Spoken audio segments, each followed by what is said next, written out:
कभी मैं गली से जाऊं तो लड़कियां चिल्लाए, बच्चे चिल्लाए कि हाय शक्तिपाल जा रहा है, तो जो फील होगा ना कि भाई जो लड़की देख रही है और स्माइल कर रही है। So let's welcome Shaktipal. DID तो आई थिंक उसकी सबसे बड़ी विक्ट्री है। इंडिया जहां पर डांस को उतना दर्जा नहीं दिया जाता है, लोग जो एक प्रोफेशनल डांसर है उसको देखना पसंद नहीं करेंगे जितना उस छपरी को देखना पसंद करेंगे। कंपैरिजन नहीं है, जिसने सालों की मेहनत करी है, ट्रेनिंग ली है, और एक वीडियो के थ्रू आप किसी को ना उसके साथ कंपेयर नहीं कर सकते। तो क्या डांसर्स अभी कमा पा रहे हैं पैसा? डांसर्स कमा पा रहे हैं कम से कम मैं 20 से 25 शो ऐसे हो गए जो शो खत्म होने के बाद वो पेमेंट का आज तक कुछ पता नहीं चला। बार्टर डील कर लेते हैं, आपका ट्रेवलिंग अलाउंस देख लेंगे, आपका फूड अलाउंस देख लेंगे। तो मेरा प्रमोशन ऑलरेडी है, आप तक पहुंचा है ना, मतलब प्रमोशन हो चुका था। जैसे वो बोलते हैं ना बार्टर, तो जैसे फोन कार्टर। तो शक्तिपाल के साथ कोरियोग्राफर वर्ड भी जुड़ा है ना, वो अक्षय की वजह से ही जुड़ा है। जो आपको मिलना है वो आपको मिल के रहेगा अक्षय। वो एक पहला आर्टिस्ट है इंडिया का जो माइकल जैक्सन के सोशल मीडिया पे जो है फीचर हुआ है। आफ्टर रियलिटी शो बहुत सारे ऐसे लोग हैं उनको कोई नहीं जानता है। जस्ट फॉर एग्जाम्पल डीमेनिएक्स। हाँ, डीमेनिएक्स है। राघव जुएल ने वो ग्रुप छोड़ के देन ऑडिशन दिया, सोलो और डीमेनिएक्स पीछे रह गया। आप शो से निकले, आप जरूरी नहीं कि आपको ही काम मिलेगा, आपसे उनका क्या बेनिफिट है वो जरूर देखते हैं। TRP। यस, MJ5 एक क्रू आया था, शो वालों ने देखा कि क्रू अगर परफॉर्म करेगा हमारे थ्रू उनको ज्यादा अमाउंट मिलेगा बजाय एक सोलो के। देखा होगा कि बहुत सारे जो लोग हैं वो बिना किसी ट्रेनिंग लिए डांस क्लास खोल के और लोगों को सिखाना चालू कर देते हैं। उनको लगता है कि हम थोड़ा सीख करके क्लास में कुछ कर लेंगे, तो उनके आर्ट फॉर्म के साथ खिलवाड़ कर रहे हैं। क्लासेस एक रिस्पॉन्सिबिलिटी है, कुछ भी हुआ तो क्वेश्चन आप पे आता है। अंकल ऑटो रिक्शा चलाते थे जैसे, देन आपने कैसे कैसे करके कैसे कैसे डांस किया है। मैं अगर कहीं ट्रैवल कर रहा हूँ ऑडिशन के लिए, तो अगर मुझे पहले दिन वो बोल देते कि नहीं तो बॉम्बे नहीं भेज सकते हम तुझे, या बोल देते कि डांस वांस नहीं करना है, शायद आज मैं आपके सामने नहीं बैठा होता। शक्तिपाल, मैं तुमको मेरे लड़के को शो में लेने की 1 करोड़ दूंगा। आर्टिस्ट होकर अगर ये चीज कर दूं तो लाइफ का सबसे बड़ा गुनाह मुझसे हो जाएगा। तो डांसिंग स्टाइल तो चला गया, बोलते ना कि वो भेड़ चाल वाला सीन शुरू हो जाता है कि किसी को फॉलो करना है, ट्रेंड चल रहे हैं। टी-बॉइंग से तो मैंने इतने दूर से हाथ जोड़ लिए थे कि विदाउट टेक्निक तो बिल्कुल कोशिश ना करें। त्रुटि ने मुझे संभाला है, मतलब अगर वो आदमी लाइफ में नहीं होती ना तो शायद मैं डांसिंग को क्विट कर चुका होता। ऑनेस्ट, अगर कोई पार्टनर मिले आपको तो इतना सपोर्टिव मिले कि आपको गिरने के बाद वापस संभाल ले, जिसके पास रियल नॉलेज है, रियल डांसिंग है ना, उसको कभी किसी प्लेटफॉर्म, किसी सोशल मीडिया की जरूरत नहीं पड़ेगी। हुनर कभी नहीं मरता।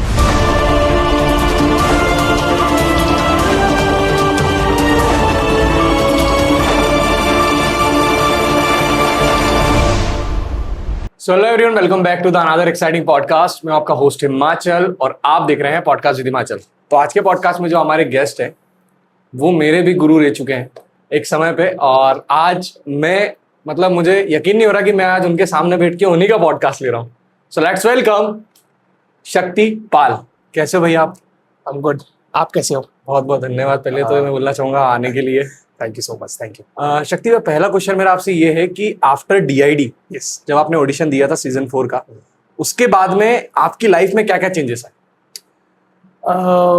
चेंजेस की अगर आप बात करोगे, हाँ, तो लाइक मैं बता सकता हूँ कि लाइक मेरी जो लाइफ थी पूरी टोटली चेंज हो गई। लाइक मैं बहुत मिडिल क्लास फैमिली से बिलोंग करता था, and now situation is totally different. ऐसा नहीं बोलूंगा कि बहुत कुछ फाइनेंशियली स्टेबिलिटी हुई, ऐसा कुछ हुआ, लेकिन DID ने जो मुझे एक्चुअली एक डांसर, एक आर्टिस्ट जो वेट करता है अपना ड्रीम अचीव करने के लिए कि यार उसको ना एक पूरे इंडिया में सब लोग उसके नाम से जाने कि हाँ अगर डांस की बात आ रही है तो आपके साथ एक डांसर टैग लग जाता है, तो आई थिंक उसकी सबसे बड़ी विक्ट्री है। तो यस, मेरे साथ वो कहीं ना कहीं इंडिया में सब लोग मुझे एज अ डांसर जानते हैं, मेरे लिए वो सबसे बड़ी बात है। सो डांसर DID ने मुझे ये टैगलाइन दिया है। DID के बाद भी आपने बहुत सारे रियलिटी शोज करे। यस। तो कहीं ना कहीं बहुत सारे लोगों के मन में ये सवाल है, और ये सवाल मेरे मन में भी है कि शक्तिपाल अभी जहां पे है, अगर शक्तिपाल DID से आने के बाद में और जो रियलिटी शोज करने के बाद में अगर वो मुंबई शिफ्ट हो जाते, इंदौर छोड़ देते, तो आई थिंक सो आपकी लाइफस्टाइल और ज्यादा बेहतर हो जाती और अचीवमेंट्स आप ले पाते। मैं इस चीज को मतलब मैं कभी अपनी डिसीजंस पे डाउट नहीं करता। मुझे लगता है कि अगर मैंने कुछ सोचा है तो सोच समझ के चीजें, और मुंबई जाने से मुझे लगता है कि आर्टिस्ट अगर चाहे तो यहाँ पे भी अपॉर्चुनिटी क्रिएट कर सकता है। सो आई डोंट थिंक सो कि मुंबई जाने के बाद अपॉर्चुनिटी मुझे मिलती। मुझे ऐसा लगता है कि अगर मैंने यहाँ से जाके शो क्रैक किया है तो मैं यहाँ पे रहकर भी आगे की जर्नी को कंटिन्यू कर सकता हूँ। तो मैं उस डिसीजन को कभी गलत नहीं मानता।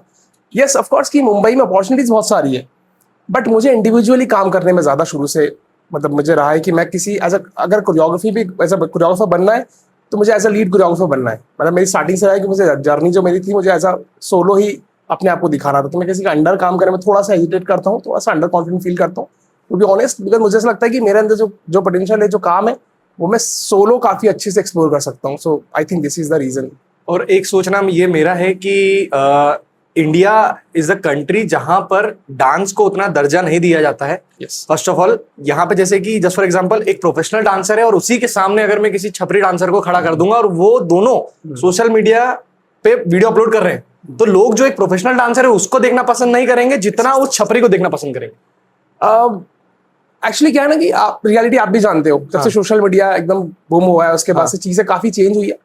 आर्टिस्ट थोड़ा सा अपने आप से डिमोटिवेटेड हो गया, बिकॉज आपका ना व्यूज काउंट्स उस सब पे ज्यादा लोग रिलाय कर रहे हैं. और आप कंपैरिजन वाली बात क्योंकि है ही नहीं, कोई कंपैरिजन नहीं है. जिसने सालों की मेहनत करी है, ट्रेनिंग ली है, और एक वीडियो के थ्रू आप किसी को ना उसके साथ कंपेयर नहीं कर सकते, बिकॉज बहुत डिफरेंस दोनों में.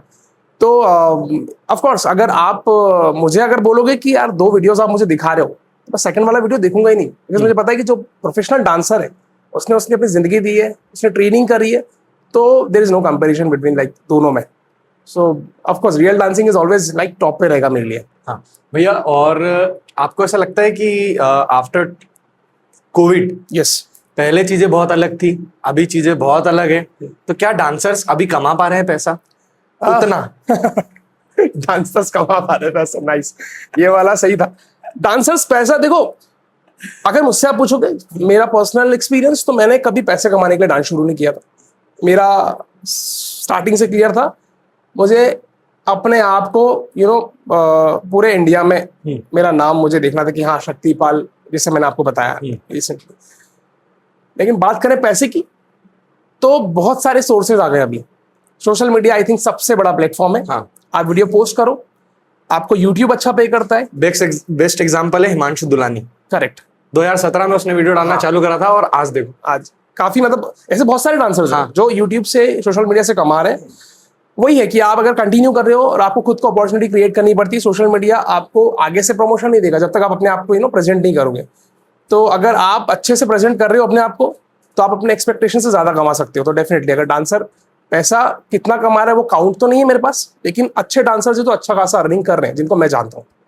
अच्छा जी. और आपको कहीं ना कहीं ऐसा लगता है कि जो अभी MP राइज करके जो स्कूल निकाली है गवर्नमेंट ने, तो जैसे एक क्रिकेटर है उसकी भी वैकेंसी होती है, ठीक है, देन जो दूसरे योगा टीचर है उसकी वैकेंसी होती है, डांसर्स की वैकेंसी भी होना चाहिए. क्योंकि देखिए आपने जैसे बोला कि एक इंसान, आपने भी अपने लाइफ का आधे से ज्यादा सफर जो तय किया है वो डांसिंग लाइफ में किया है, आपने सेक्रीफाइसेस इतने किए हैं, तो कहीं ना कहीं आपको लगता है कि एक अपॉर्चुनिटी वहां भी डांसर्स को मिलना चाहिए इंडिया में, ताकि एक इंसान इतना समय दे रहा है तो उसको एक लाइफ मिलना चाहिए अच्छी. देखिए आप जैसे बात करने की, जहाँ पे आपने बताया क्रिकेटर्स के लिए कुछ ना कुछ अपॉर्चुनिटी है, मुझे कहीं ना कहीं सुनने में, या मैंने देखा था, आई डोंट नो, मैं श्योर हुआ नहीं, कि रेलवेज डांसर्स के लिए कुछ तो ऐसी गवर्नमेंट स्कीम लेकर आ रहा है जहाँ पे कोरियोग्राफर हायर करेंगे वो, लेकिन उसका क्राइटेरिया कि इंडियन क्लासिकल में ट्रेंड होना चाहिए. सो वेस्टर्न का तो अभी तक इंडिया में ऐसा कुछ नहीं है ना. यहाँ डिप्लोमा कुछ होता है ना सर्टिफाइड कुछ ऐसा होता है कि जैसे कथक में आप 7 years का कोर्स कर रहे हो तो आपको मिल जाती है कि हाँ आप डिग्री के साथ आप कंटिन्यू कर सकते हो, आपको टैग मिल जाता है, आप थोड़ा सा ग्रेजुएट हो जाते हो उसमें, तो आपको अपॉर्चुनिटीज बहुत सारी मिल जाती है. वेस्टर्न में ऐसा नहीं है.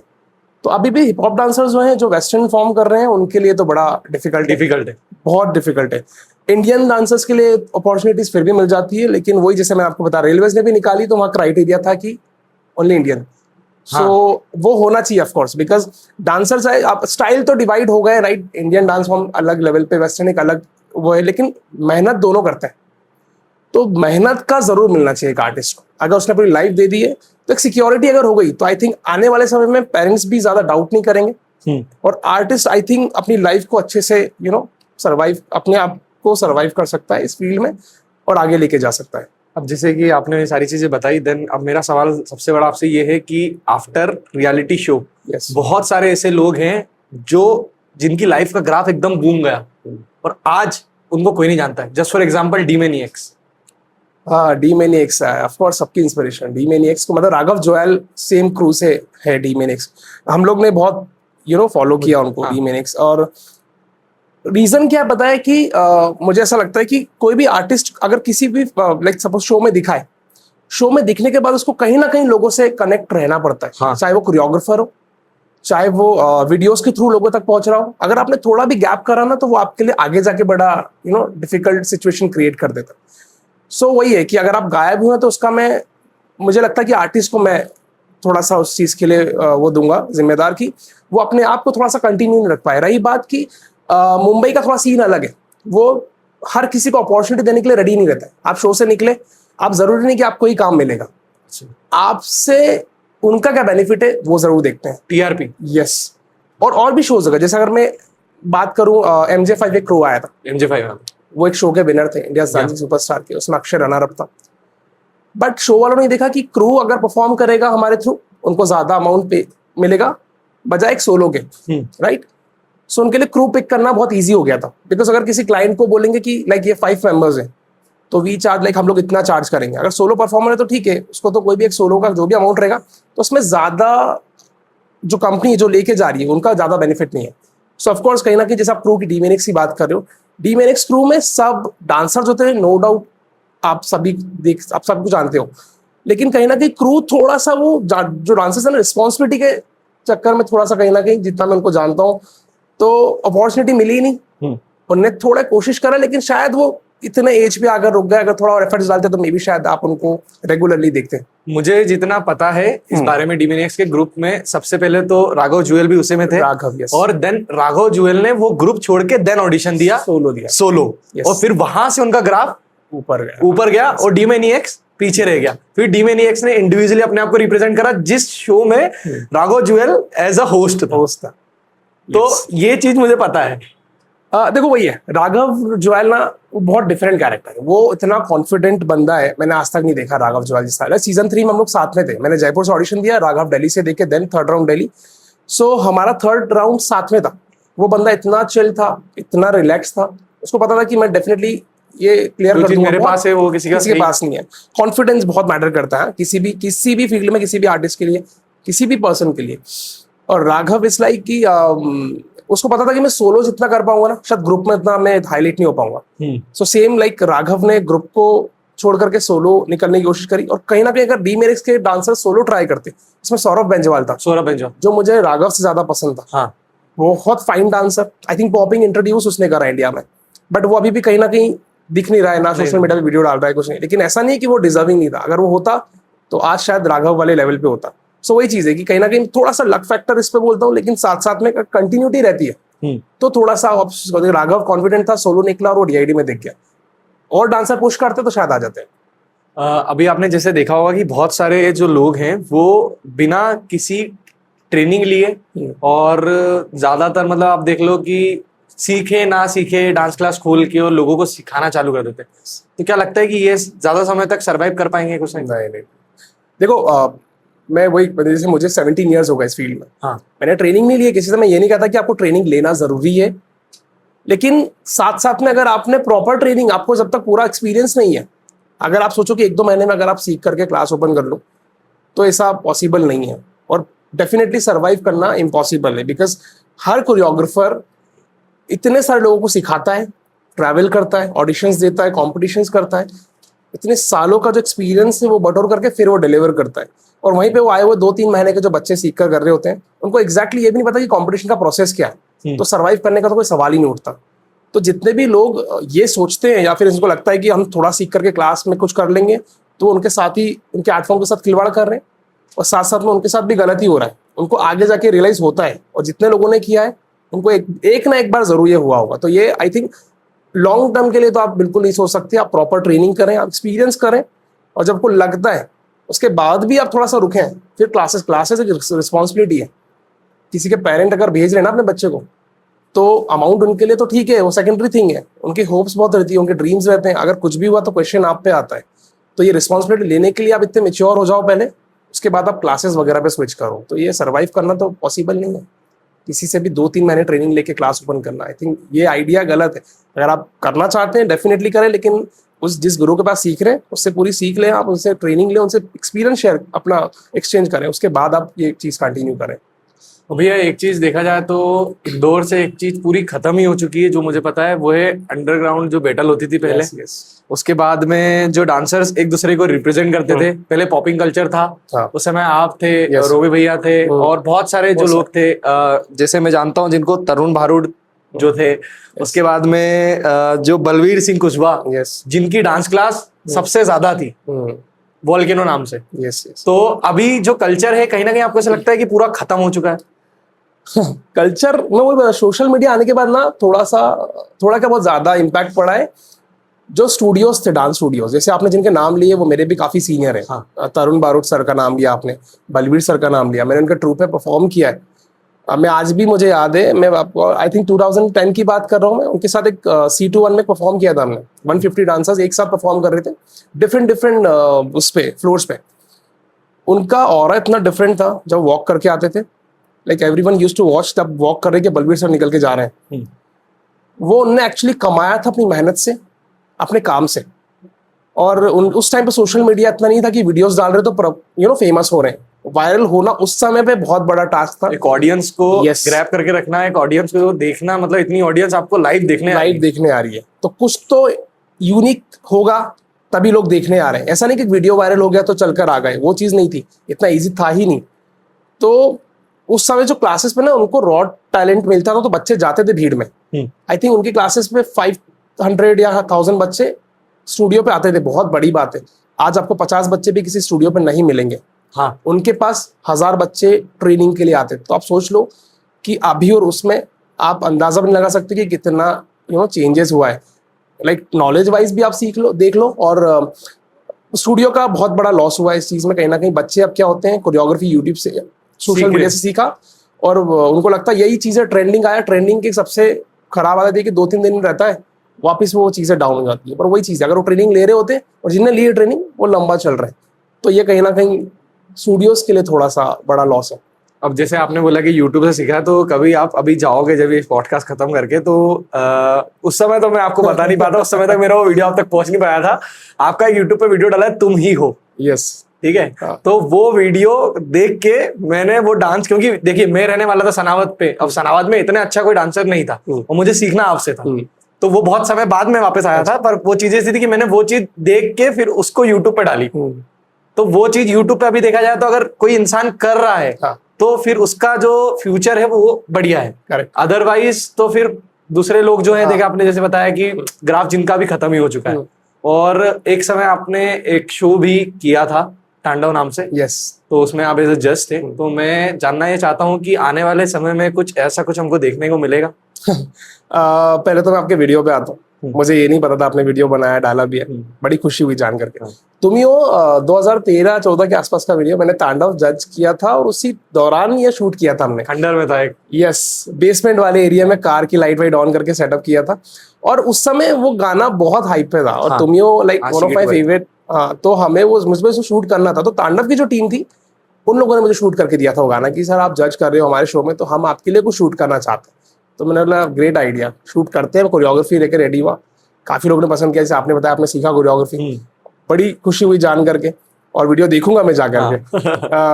और दूसरी बात ये कि आप शो की जो बात कर रहे हैं, मेरा ड्रीम एक्चुअली कि कुछ ऐसा शो आए, इंदौर में ही वो शो, और बाहर से लोग ट्रैवल करके इंदौर में जाए कि यार ये हमारे लेवल का शो है, जिसमें हम एक्चुअली करना चाहते थे बहुत टाइम से, लेकिन अब जाकर वो अपॉर्चुनिटी आई है। तो इंदौर में एक शो होना चाहिए काइंड ऑफ, जैसे आप DID देखते हैं, आप इंडियाज बेस्ट डांसर देखते हैं, आप डांस प्लस देखते हैं, सेम फॉर्मेट होना चाहिए। कंटेस्टेंट्स को बुलाओ, उनको हर वो चीज प्रोवाइड करो जो वहाँ पे शोज में प्रोवाइड हो रहा है। डेफिनेटली बजट बहुत हाई रहता है चैनल्स का, तो वो चीज अलग है, बट स्पॉन्सर्स लेकर आओ, शो बनाओ। और अगर शो आता है, जितने ऑलरेडी गायब, जो ऑलरेडी डांसर्स जा चुके हैं, जो थोड़ा डीमोटिवेट बैठे हैं, वो डेफिनेटली चलकर आगे आएंगे और शो को बहुत बड़ा बनाएंगे। और शो तभी बड़ा बनता है जब डांसर्स अच्छे आते हैं, आर्टिस्ट अच्छे आते हैं। तो यस, मेरा शो में जो आप बात कर रहे हो, मेरा ड्रीम है कि एक शो आना चाहिए और मैं उस पर ऑलरेडी काम शुरू कर चुका हूँ। और बहुत जल्द, ये मैं आपके पॉडकास्ट में बोल रहा हूँ, मैंने पहले इसके पहले अभी तक रिवील नहीं किया था कि शो का टाइटल भी हम लोग ऑलरेडी डिसाइड कर चुके हैं। और कुछ चीज़ें हैं, अगर वो क्लियर होती है तो बहुत जल्द आप ये शो और उस शो का आप भी हिस्सा रहोगे क्योंकि मैं चाहता हूँ वो डांसिंग जो छूटा था वो यहाँ कंटिन्यू, कहीं ना कहीं से वह यहाँ से कंटिन्यू होगा। तो ये डेस्टिनी है, कहीं ना कहीं घूम फिर के वापस मिलाती है। सो यस, एक शो डेफिनेटली हम प्लान कर रहे हैं और वो होना चाहिए।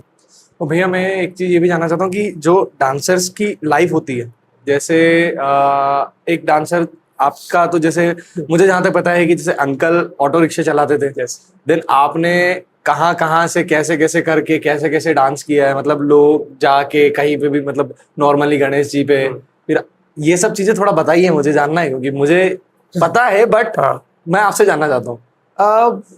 यार पहले तो ना मैंने कभी प्लान नहीं किया था कि मुझे डांसर बनना है। आई नेवर थॉट कि मुझे डांसर बनना है, या मेरी फैमिली से कोई डांसर था। वो कहते हैं ना, जैसे आपने बात करी कि मैं 5-6 साल का था, मुझे म्यूजिक का काफी समझ था उस समय से। मैं बहुत ज्यादा, मेरे घर पे अगर म्यूजिक साउंड बजाए ना तो मुझे पूरा गाना याद हो जाता था। आई डोंट नो वो सुपर पावर था या मैजिक, कुछ बोल सकते हो। मुझे पुराने गाने अभी तक आप मुझे प्ले करोगे, मैं 6-7 मिनट का गाना परफॉर्म कर दूंगा फ्री स्टाइल। मुझे सिंगल बीच याद हो जाता है कि हाँ ये इस तरीके से गाना है। तो शुरुआत से मेरे था कि मुझे डांसिंग मेरी बॉडी में कहीं ना कहीं था।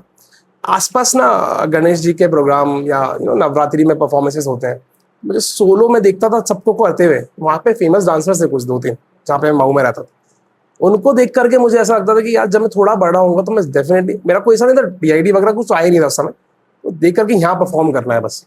तो मैं उसकी तैयारी में लग जाता था। कुछ भी म्यूजिक सुन रहा हूँ कहीं पे से कुछ भी, तो इंस्पिरेशन मुझे ये जो गणेश जी वाले इवेंट होते हैं, नवरात्रि होते हैं, वहाँ से थोड़ा सा मुझे एक आइडिया आया, थोड़ा सा एक बूस्ट मिला कि वहाँ से कुछ डांसिंग से मुझे इंटरेस्ट मेरा डेवलप हुआ। मैं आपकी फैमिली के बारे में थोड़ा सा जानना चाहूंगा। अक्षय को थोड़ा सा अभी हम बचा के रखते हैं क्योंकि अक्षय जो है वो हमारे पॉडकास्ट का मेन हिस्सा है। तो मैं अभी अंकल के बारे में आपसे जानना चाहता हूँ। मेरे पापा, सबसे पहले तो आप शक्तिपाल अगर नाम जानते हैं, कहीं ना कहीं आप जैसे उस नाम से थोड़ी बहुत रूबरू हो पाए, मेरे पापा को बहुत ज़्यादा क्रेडिट जाता है। क्योंकि जिस कंडीशन से वो निकले हैं, जो फाइनेंशियली प्रॉब्लम उन्होंने फेस करी है, क्योंकि मैं अगर कहीं ट्रैवल कर रहा हूँ ऑडिशन के लिए, तो अगर मुझे पहले दिन वो बोल देते कि नहीं तो बॉम्बे नहीं भेज सकते हम तुझे, या बोल देते कि डांस वांस नहीं करना है, तो शायद आज मैं आपके सामने नहीं बैठा होता। कंडीशन बहुत बुरी तो नहीं बोलूँगा, लेकिन जितनी मेहनत वो करते थे हमारे लिए, स्पेशली मुझे जितना सपोर्ट करा है मेरे डैड ने, क्योंकि उनका कोई परमानेंट जॉब नहीं था ऐसा कि जहाँ पे हम ना फाइनेंशियली बहुत ज़्यादा डिपेंड हो पाए कि कुछ भी ऑल ऑफ सडन अगर किसी ऑनर का ऐसा रहा कि ये ना कंटिन्यू नहीं करना है कल से, तो वो थोड़ा सा उस जगह से वो डील कर रहे थे और मुझे उस समय पे वो सपोर्ट कर रहे थे फाइनेंशियली। और एक आर्टिस्ट को आप जानते हो, अगर उसको फाइनेंशियली सपोर्ट नहीं मिला किसी पेरेंट्स, तो वो आधा टूट जाता है, मेरे क्या साथ जाता है। एक ही सामने ही मिल गया बिकॉज एक्चुअली वो बिल्कुल शैटर्ड हो जाता है, उसको समझ ही नहीं आता ना कि पेरेंट्स सपोर्ट नहीं कर रहे हैं। और आपको पता है कि फाइनेंशियली आप इतने स्ट्रांग नहीं हो कि आप बिल्कुल जगह ट्रैवल कर रहे हो, वर्कशॉप्स ले रहे हो, क्लासेस कर रहे हो। तो यस, मेरे डैड बहुत हम लोग बहुत मिडिल क्लास फैमिली से थे, तो ज़्यादा फाइनेंशियली वो ज़्यादा सपोर्ट जितना हो पा रहा था उससे ज़्यादा कर रहे थे मेरे लिए। तो मेरी मॉम हाउसवाइफ, जिन्होंने मुझे शुरू से बहुत संभाला। डांसिंग अगर मैं कर रहा हूँ तो मेरे पापा को कन्विंस करना है कि ये मुंबई जा रहा है, तो हमेशा मेरे सपोर्ट के लिए मेरे लिए बात करना। इससे एक छोटा भाई है शिवम, देन फिर अक्षय, एक मुझसे बड़े। मेरी फैमिली ने मुझे कभी नहीं रोका मेरे डांस के लिए। और मैं यही कहता हूँ कि अगर कोई आर्टिस्ट अगर कुछ चीज़ को कर रहा है ना, तो उसके अगर फैमिली सपोर्ट साथ में खड़ी है तो उसको आगे बढ़ने से कोई नहीं रोक सकता। तो मेरी फैमिली ने मेरे लिए बहुत सेक्रीफाइसेस किए और बहुत सपोर्ट किया। और डांसर्स की लाइफ में ऐसा होता है क्या कि मतलब जैसे कोई डांसर है और वो एक दो डांसर है, मतलब मान लीजिए जस्ट फॉर एग्जांपल, एक डांसर वो है जो बहुत गरीब घर से है और एक डांसर वो जिसके घर वाले बहुत ज्यादा रिच है, करेक्ट। तो मतलब अपॉर्चुनिटी किसके लिए ज्यादा तैयार बैठी रहती है आपके हिसाब से? यार मेरे हिसाब से मेहनत करने वाले के लिए अपॉर्चुनिटी तैयार बैठी रहती है। पैसा किसी को ना डिफाइन नहीं कर सकता कि वो बहुत पैसे वाला है, तो ना उसके लिए स्ट्रगल। डांसिंग किसी भी आर्ट फॉर्म की बात करें, अगर जब तक वो मेहनत नहीं करेगा, हार्डवर्क नहीं करेगा ना, तो उसका पैसा भी किसी काम का नहीं है, चाहे वो कितना भी करोड़पति हो। जस्ट फॉर एग्जांपल, जैसे आपने भी अपने शो के बारे में बोला यस कि शो आएगा और आने वाले समय में शो अच्छा बढ़ गया, बहुत अच्छा नाम भी हो गया। मान लीजिए गरीब घर का लड़का है जिसके पास में टैलेंट है और एक करोड़पति घर का लड़का, वो बोलता शक्तिपाल मैं तुमको मेरे लड़के को शो में लेने की 1 करोड़ दूंगा। फिर आप क्या करोगे? सर आप मुझसे ना, आप जिस गाड़ी से आए उसका पेट्रोल डलवा लो, आप जहाँ रुक रहे हैं वहाँ का 5 स्टार मैं आपको स्टे दे दूंगा, लेकिन आपके 1 करोड़ आप अपने पास रखें। मैं उसके लिए क्षमा मांग सकता हूँ आपसे, लेकिन आप मुझे 10 करोड़ का ऑफर करेंगे तो मुझे टैलेंट से मतलब है, ना कि पैसों से। और मैं आर्टिस्ट होकर अगर ये चीज कर दूं तो लाइफ का सबसे बड़ा मुझे ना गुनाह मुझसे हो जाएगा, और वो रिग्रेट ऐसा आई थिंक कोई भी ऐसा तो बोलेगा नहीं एक्चुअली, और होता अगर कहीं भी तो उसको आप मेरे पास भेज देना कि भाई हाँ दे दो तुम 2 करोड़, ये बड़ा मतलब सफल हो हिमाचल जाएगा। को दे दो तुम। नहीं यार, मतलब मेरे लिए टैलेंट हमेशा से टॉप पे रहा है, पैसा तो कभी इम्पोर्टेंट। और भैया जैसे हर डांसर्स को कौन से ऐसे बेसिक डांस फॉर्म आने चाहिए जो जरूरी है? आपके सामने एक अनट्रेंड, इसने आज तक कभी स्टूडियो में कदम नहीं रखा किसी के पास, मुझे आप कोरियोग्राफी सिखाओगे ना, अभी मैं कोरियोग्राफी सीख के परफॉर्म नहीं कर पाऊंगा बिकॉज मुझे आदत ही नहीं है। खुद मुझे काउंट करना नहीं था, इधर उधर से एक्सपीरियंस करके, बिकॉज फी पे करने वाला कुछ था नहीं, उस समय सपोर्ट इतना नहीं था फाइनेंशियल। तो डांस स्टाइल की आप बात कर रहे हो, तो डांस स्टाइल ना मुझे ऐसा लगता है पर्सनली, जो मैंने एक्सपीरियंस किया कि किसी आर्ट फॉर्म या किसी स्टाइल से ना बन जाते हो, so you have to perform like, आप फ्री स्टाइल परफॉर्मर बनो, आप उसमें कुछ भी ऐड ऑन करो स्टाइल को, बट आपकी म्यूजिक की अंडरस्टैंडिंग, आप म्यूजिक को फील कर सकते हो, ये काफी है एक परफॉर्मर के लिए। और अगर आपको म्यूजिक समझ में आ रहा हो, म्यूजिक के साथ कनेक्ट हो पा रहे हो, आप उसमें पॉपिंग करो, एनिमेशन करो, इंडियन कथक करो, कंटेम्प्रेरी करो, मैटर ही नहीं करता है। परफॉर्मर बहुत स्ट्रांग होना चाहिए, तो स्टाइल से आप बन जाते हो। लेकिन आप फ्री स्टाइल परफॉर्मर हो तो आप किसी भी जगह पे, किसी भी पॉइंट पे आप फ्री स्टाइल परफॉर्म करके ना ऑडियंस को कनेक्ट कर सकते हो। तो मेरे हिसाब से मैंने शुरुआत करी थी तो मैं कुछ और करता था, मैं प्रभुदेवा सर को बहुत कॉपी करता था, मुकाबला डांस करते करते मैं रोबोटिक्स में कब स्विच हो गया मुझे पता नहीं चला, बिकॉज मैं तब से फ्री स्टाइल परफॉर्मर था। सो मैं सभी डांसर को बोलूंगा कि थोड़ा थोड़ा सब सीखते रहे, कभी ना कभी काम आ जाता है। अब जैसे आपने बोला है कि सब सीखते रहे थोड़ा थोड़ा, अब जैसे एक पॉपर है और एक जगह कथक वाला है, तो वो पॉप जो पॉपर है उससे वेव और पॉप ही निकलेगा, और जो कथक वाला है वो कथक ही कर पाएगा। वो मतलब नॉर्मली अगर देखा जाए तो उसको सिखाने की कितनी भी कोशिश करो, कहीं ना कहीं उसके हाथ से वो चीज हो ही जाएगी। लेकिन उसका रीजन ये ना, दोनों में से आप मुझसे पूछोगे कि क्या अच्छा दिखेगा, तो मैं ये बोलूंगा जिसने ज्यादा मेहनत करी है। अब कथक और पॉपिंग का कोई कंपैरिजन नहीं है, दोनों बहुत अलग है। लेकिन अगर पॉपर ने वही वेव करा है ना, अब इंडियन परफॉर्मर का अगर कुछ कुछ स्टेप दिया, अगर उसके हाथ में ग्रेस नहीं है और पॉपर एक बहुत एक्सपीरियंस पॉपर है, तो लोग पॉपर की तरफ ही नजरें सबकी स्विच हो जाएगी, बिकॉज उसने ट्रेनिंग इतनी क्लीन करी कि उसका मूव इतना शार्प है। फॉर एग्जाम्पल पॉपिंग टीको हो गया, यस, पॉपिंग टीको हो गया, पॉपिंग जोन हो गया, फिक्शन हो गया, अब पॉपर कितने सारे, डिट्टो हो गई, जैसे पॉपिंग जॉन का वेव है, हाँ वैसा वेव किसी का नहीं किसी का नहीं है। है। हजारों लाखों पॉपर्स होंगे, बट आप देखो कंट्रोलिंग जिसका बात कर रहे हो, तो वही चीज है कि जिसने ज्यादा अपने आप को पॉलिश करा है वो ज्यादा शाइन करेगा। शक्ति, जैसे अभी रिसेंटली आपने कुछ समय पहले, जब से इन्फ्लुएंसर का मार्केट हाई हुआ है, बूम हुआ है, क्रिएटर्स का मार्केट हाई हुआ है, तब से एक बार्टर वर्ड बहुत सुनने को मिला होगा आपको, कि हम बार्टर डील कर लेते हैं, आपका ट्रेवलिंग अलाउंस देख लेंगे, आपका फूड अलाउंस देख लेंगे, पर पैसे नहीं देंगे। तो ऐसा कुछ हुआ आपके साथ? बहुत बार हुआ यार ये ना, बार्टर वर्ड मेरे को पता समझ नहीं आता है क्यों, कहाँ से आया ये बार्टर वर्ड। अगर आप उनसे पूछ लो जो आपको बोल रहे हैं हम बार्टर करना चाहते हैं, चलो हम सेम आपसे पूछते हैं कि क्या आप ये सारी चीजें करेंगे हमें फ्री में, हम आपको बार्टर चीज बोल रहे हैं, आपको गुडीज दे देंगे या जो भी बोल रहे हो आप आपको अलाउंस दे देंगे, उससे क्या किसी आप जिनको बुला रहे हो उनका कुछ बेनिफिट हो रहा है उस चीज से? आप मतलब ये बात करो कि भाई उसने इतने टाइम से आप उसको बुला रहे हो तो डेफिनेटली आप उसको जानते हो या उसको डिजर्विंग समझते हो तभी बुला रहे हो। तो पेमेंट का तो आपको खुद को बोलना चाहिए कि आप जो चार्ज कर रहे हैं आप बताएं, हम उसमें एड ऑन करके आपको पे करेंगे। लेकिन बार्टर वर्ड से ना मेरे को इतना टाइम सुन लिया मैंने, जैसे वो बोलते हैं ना बार्टर, तो जैसे फोन काटर, कोई मैं सुनता ही नहीं ज्यादा। मतलब मैं सीधा सुन के ना, मेरे साथ रिसेंटली अभी एक परफ्यूम वाला हम लोग ने ऐड करा, और वो बोले हम आपको ना परफ्यूम भेज रहे हैं, मैंने मेरे घर पे बहुत सारे हैं, आप मेरे से ले जाओ। भाभी और आपने कराया? हाँ वो करा, उनको बड़े कन्विंस करने के बाद हमने बोला कि यार फ्री में तो पॉसिबल नहीं है, आप हमसे इतनी मेहनत करा रहे हो, आपने हमको मैसेज किया, टेक्स्ट किया तो सोच के किया होगा, या तो दुनिया में इन्फ्लुएंसर उनको टेक्स्ट कर लो आप। लेकिन ये बार्टर वर्ड हमने क्योंकि हो ही नहीं पाएगा, पे करो आप, हम आपके लिए 2 मिनट का 4 मिनट का वीडियो बना के देंगे। तो ये चीज मेरे को थोड़ी अजीब लगती है कि यार ये आप किसी आर्टिस्ट या किसी भी इन्फ्लुएंसर को अगर बुला रहे हैं वीडियो या प्रमोशन के लिए तो आप उनको पे करें। आपके साथ कभी ऐसा हुआ है कि आपको जजिंग करने बुलाया और कभी किसी ने बोला हो? वही मैं वेट ही कर रहा था, मेन तो बात आप पूछिए आपने। जजमेंट मतलब मैं 2011 से कर रहा हूँ, 10-11 के आसपास। तब की बात अलग थी यार, तब ना मुझे होता था कि हाँ भाई जजमेंट पे बैठना है ना, ये मेरे लिए बड़ा हाँ क्यों फील होगा कि वो जज बैठे हैं। मुझे याद भी है, मेरा फ्रेंड है प्रियांशु, उसने मुझे चमेली देवी जिस कॉलेज में वो स्टूडेंट था उसने मुझे इन्वाइट करा, उसने मुझे सिर्फ इतना बोला जज करना है। मैंने उसको बोला कब आना है, मतलब मेरा ऐसा रिएक्शन था क्योंकि आप लर्निंग प्रोसेस में और अगर आपको कोई ऐसी अपॉर्चुनिटी आ जाए तो आप बिल्कुल मना नहीं करेंगे, बिकॉज आपको पता है कि यहाँ पे जाने के बाद जो आपको ना कहीं ना कहीं लोग पहचानेंगे, एक कॉन्फिडेंस आएगा। तब तक ठीक था, अब शो में आ गए, ठीक है, सबने देख लिया तो और लोग पहचानने लगे। तो यार हम यहाँ से बोल रहे हैं इस कॉलेज से, आपको जजिंग के लिए आना है सर। मेरे तो बहुत बड़ा सा एक ना ऐसा इतना प्यार से मैसेज आता है, इतना प्यार से बोलते हैं कि कन्विंस ही करके मानेंगे। जब मेन बात आती है ना वो सब ठीक है, कमर्शियली क्या आप लेकर चल रहे हैं ना उसके बाद तो वहीं आके वो फुल स्टॉप लग जाता है। बोले हम आपको आने जाने का प्रोवाइड कर देंगे और हम आपका प्रमोशन कर देंगे। तो मेरा प्रमोशन ऑलरेडी है, आप तक पहुंचा है ना, मतलब प्रमोशन हो चुका था। आप तो पेमेंट की बात करो। तो यार ये ना किसी भी जजिंग के लिए किसी आर्टिस्ट को बुला रहे हैं तो मेरा रिक्वेस्ट है यार आप उसको ना उतना पे करें जितना वो डिजर्व करता है, क्योंकि आपके प्रमोशन से उसका कुछ नहीं होना जाना। आप उसको पे करोगे ना तो आपके लिए 1 घंटा पहले आके बैठेगा, उसको लगेगा कि नहीं कोई आर्टिस्ट की वैल्यू है, रिस्पेक्ट कर रहे हैं, तो मैं जाके वही चीज़ है कि आप जजिंग के लिए बुला रहे हो तो फ्री ऑफ कॉस्ट बिल्कुल ना बुलाए। और मैं तो 10 साल से एक्सपीरियंस कर रहा हूँ, पता नहीं कितने सारे, अच्छा जजमेंट करने के बाद भी पे नहीं कर रहे हैं।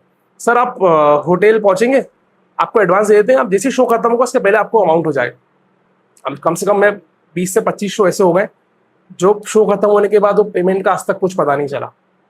पता नहीं, आई डोंट नो क्यों लोग इतना, अगर नहीं, मैं ऐसा नहीं बोल रहा हूँ कि कराओ शो, बट जितना हो सकता है उतना ही करो भाई, पहले से इतना मत करो। एक आर्टिस्ट आता है, बहुत सारी होप्स, अमाउंट तो ठीक ही है, आप उसकी डिसरिस्पेक्ट कर रहे हो बुला के।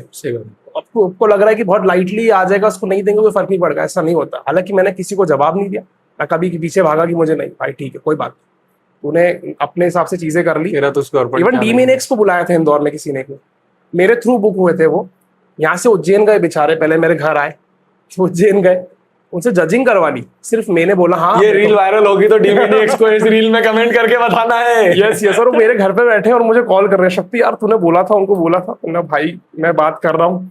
मुझे उस दिन इतना बुरा लगा कि यार मैंने उस दिन के बाद किसी के लिए ना, किसी ने बोला ना ये कोरियोग्राफर या जज के लिए हायर अरेंज करा दो, मैं सीधा हाथ जोड़ लेता। पर्सनली व्यवहार आपके खराब हो रहे हैं उनसे।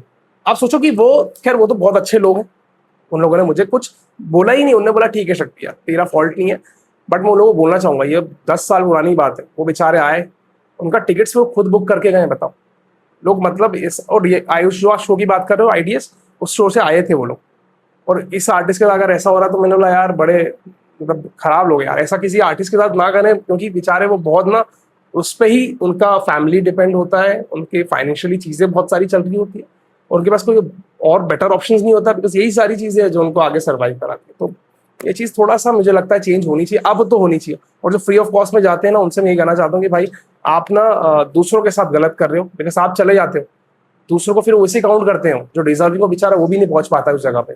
तो प्लीज़ ये चीज़ें रोक दी जाए तो बहुत अच्छा होगा आर्टिस्ट के लिए। तो मैं चाहता हूँ कि थोड़ा सा मैं शक्ति भैया को डीप डाउन लेके जाऊँ और थोड़ा रुलाने की कोशिश करूँ। वो ये है कि शक्ति भैया आप एक डांसर के साथ साथ एक बहुत अच्छे बड़े भाई भी हैं।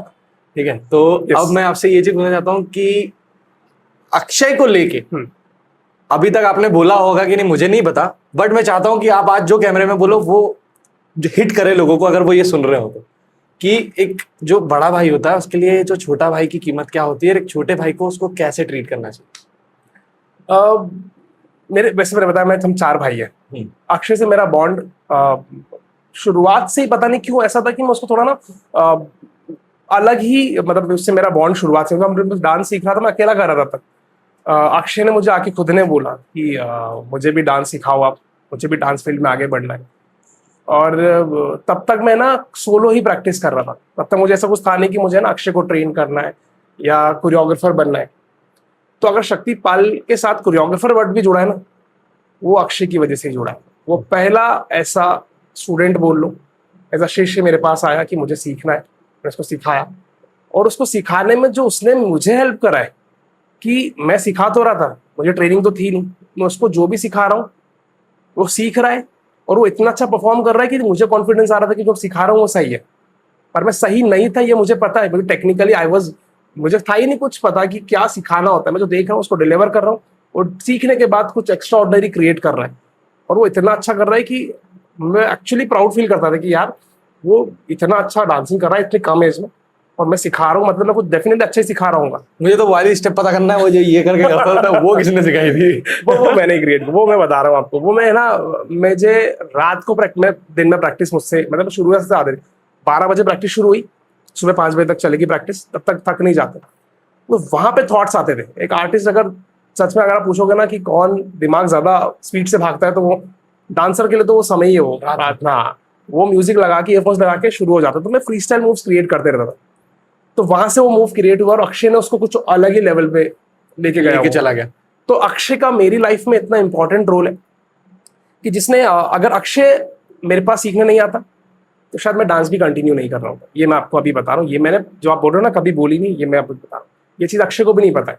अगर अक्षय मुझे नहीं सीखने आता, मुझसे नहीं बोलता, तो मैं डांसिंग शायद कंटिन्यू नहीं कर पाता। मुझे लगता है क्या सेल्फ डाउट क्रिएट हो जाता कि मुझे लगता है कि नहीं यार, मैं इतना अच्छा कोरियोग्राफर नहीं बन पाऊंगा और परफॉर्मर तो वैसे भी नहीं बन सकता था, क्योंकि मुझे पास ट्रेनिंग का कोई था नहीं और मैं कितना ही करता। तो वो जो मोटिवेशनल, जो उसको देखकर मुझे उसकी बातों से जो सीखने को मिलता था और उसके कॉन्फिडेंस से मुझे आता था ना, तो वो मुझे बहुत बूस्ट करता था। तो अक्षय ने शक्तिपाल को बनाने में बहुत अहम रोल निभाया है। और वो जब भी आप परफॉर्म करता है ना, तो मुझे ऐसा लगता है कि मेरा शैडो, या मैं अपने आप को इमेजिन करता हूँ उस जगह पे। आप मुझे बोलोगे कि आपको अपना डांसिंग करियर सेक्रीफाइस करना है, तो मेरा यस आंसर होगा, बिकॉज उसने मेरे भी जो ड्रीम्स है उसको भी फुलफिल करें उसके अपने लेवल पे जाकर। तो उससे मेरा बॉन्ड यार बहुत है। आप मुझसे वर्ड्स में पूछोगे ना, तो मैं खुद अक्षय को बहुत पहले से देखते आ रहा हूँ। जब से पहला शो उसने करा था, तब से लेकर अभी तक जो रिफाइनरी बोल लो आप सारी चीजें बोल लो, मतलब उसकी जो स्किल्स है वो डबल से भी 3 गुना ज्यादा हुई है। जब अभी जैसे फॉर एग्जांपल अभी उसका एक वीडियो में परसों देख रहा था जो कि पहाड़ में था, जब उसने राउंड ऐसा करके जो पूरी वेव निकाल के और वो करा था ना, तो मतलब मैं खुद वो रहेगा दंग कि भाई ये क्या कर रहा है। और बीट समझ में आ रही है आदमी को। मतलब मोस्टली ऐसे लोग रहते हैं कि बीट छूट जाती है, जैसे अब किसी ने कोई सी बीट है तो वो कट करके वेव आ गई यहाँ तक।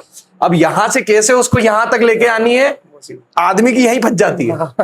यही बीट फंस जाएगी, यहाँ तो बाद में आएगी। तो यहाँ से लेकर पूरी मतलब प्रॉपर तरीके से करता है वो। मतलब ना अक्षय, अभी टेक्निक की बात होती है, उसको ना तो मैं ट्रेंड था, तो मैं उसको टेक्निकली तो चीजें नहीं बता पाया। उसको वेव करना था, वेव बता दिया, उसने कर दिया। उसने नॉन स्टॉप अपने आप को इतना पॉलिश करा है ना, उतना मास्टर हुआ उस चीज में। अभी भी जो चीजें करता है ना, वो उसका एक तो क्लियर फंडा है कि मुझे शो मिले या नहीं मिले, पैसा मिले नहीं मिले, मुझे काम मिले नहीं मिले, मैटर नहीं करता, मेरा डांसिंग नहीं रुकना चाहिए। अब उसको रूम में लॉक करके म्यूजिक सिस्टम दे दो, वो नॉन स्टॉप प्रैक्टिस आज भी करता है 6 से 8 घंटे। जो आज की जनरेशन पीछे छोड़ के आए हुए जमाना हो गया, जो जिनको प्रैक्टिस 2 घंटे भी करा दो ना तो गिर जाए वो। पर वो इतने, और उसको प्रैक्टिस की आदत है कि वो लॉक करके प्रैक्टिस करके आसपास कोई नहीं चाहिए उसको। आज भी वो 3 शो का final, I think dance India dance का फाइनलिस्ट था, इंडिया डांसिंग सुपरस्टार का फाइनलिस्ट था, इंडियाज बेस्ट डांसर में उसको इंजरी हुआ, वरना टॉप 5 तो आ ही गया था। सोचो उसके बावजूद भी उसके अंदर प्रैक्टिस की अभी भी इतनी चाह है कि वो नॉन स्टॉप, उसको बोलोगे ना कि प्रैक्टिस मुझे करना है 12 घंटे, वो 24 घंटे करके देगा। मुझे एक चीज के बारे में बुरा तब लगा जब जैसे अभी रिसेंटली अक्षय की जो वीडियो है, डांसिंग वीडियो, माइकल जैक्सन के इसमें अकाउंट में डली है। यस। और अभी कुछ और मुद्दा होता है या कुछ और रहता तो लोग उसको सोशल मीडिया पे बहुत ज्यादा आगे बढ़ा देते। बट इंडिया के लिए प्राउड मोमेंट है कि भाई इतना बड़ा गोट जो है ऑलरेडी, उसके अकाउंट पे पोस्ट, एक सिंपल लड़की की जो पोस्ट, एक नॉर्मली इंदौर का रहने वाला, उसकी पोस्ट उस पर डल रही है। तो मतलब मेरे हिसाब से देखा जाए तो उस चीज को मैंने सोचा था मैं डालूंगा अभी, वैसे अभी ये खत्म हो जाए उसके बाद। तो मैंने सोचा था कि पर्सनली मैं उसके ऊपर एक भी मतलब स्टोरी टेलिंग टाइप से एक वीडियो डालूंगा। तो मतलब बहुत, जब मैंने वो चीज देखी, क्योंकि मेरा एक अकाउंट था, मैंने आपको कल बताया, उस दिन बताया था, वो अकाउंट डीएक्टिवेट हो गया था। अब वो सडन उसका मेरे पास मेल आया, मेल आने के बाद में वो अकाउंट जैसे ही वापस आया तो उसमें पुरानी जैसे 2017 की जो अभी फोटो अपनी थी वो फिर सब, हाँ सब आया। तो वहां पे फॉलोइंग में थे। तो मैंने जब देखा अक्षय की स्टोरी, मैंने बोला भाई ये क्या है। फिर मैंने उसको खोला तो देखा, मैंने बोला ये तो माइकल जैक्सन है। मैं शौक हो गया, मैंने भाई ये कितनी बड़ी बात है। मेरा भी सेम रिएक्शन, मतलब मैं अक्षय ने, उसको खुद को भी नहीं पता था कि ऐसा कुछ होगा। और वो आई थिंक जितने भी आप उससे पूछोगे ना कि लाइफ का सबसे बड़ा मोमेंट क्या है, वो इतने शो में जाने के बाद भी आई थिंक माइकल जैक्सन वाला जरूर सबसे पहले बोलेगा। बिकॉज वो एक पहला आर्टिस्ट है इंडिया का जो माइकल जैक्सन के इंस्टा सोशल मीडिया पे जो है फीचर हुआ है। और मेरे हिसाब से जैसा आपने बोला कवर करना था, लोगों को शेयर करना था, आई डोंट नो क्या लोगों का थॉट प्रोसेस है इस चीज को लेकर के, लेकिन मुझे उस चीज से, मैं बोलूंगा कि फोर्सफुली भी नहीं कराया जा सकता किसी से, पर लेकिन एज एन इंसानियत के नाते आप लग रहा है कि कोई डिजर्विंग है कोई आर्टिस्ट, या मेहनत कर कर आया, उसने मुकाम हासिल किया, उस जगह पे पहुंचा है ना, तो उसको सपोर्ट करो। एटलीस्ट एक स्टोरी भी शेयर करते हो ना, तो उसको काफी खुशी मिलती है। पुश मिलता। Yes.